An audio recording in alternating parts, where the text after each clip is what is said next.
tardes hablábamos de irnos.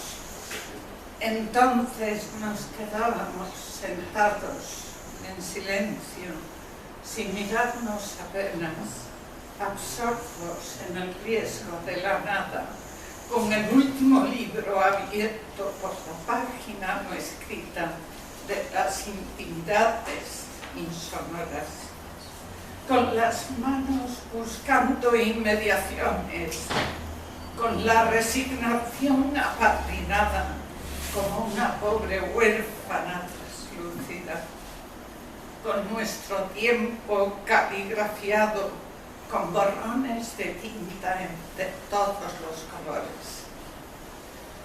Supimos de la prisa y del sosiego, de amordazado amor, de torpes indolencias, de aquel aprendizaje de mutismos en los que aprisionábamos la ira, de un largo recorrido sin rencores y un mínimo rencor en Duermevela.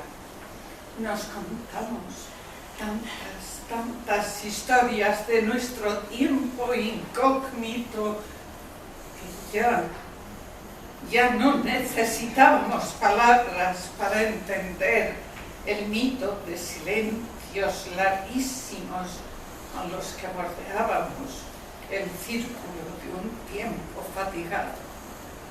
Algunas tardes hablábamos de irnos. De lo que nunca hablamos fue de la soledad del que se queda, de la desolación de haberlo dicho todo. Gracias. ¡Bravo!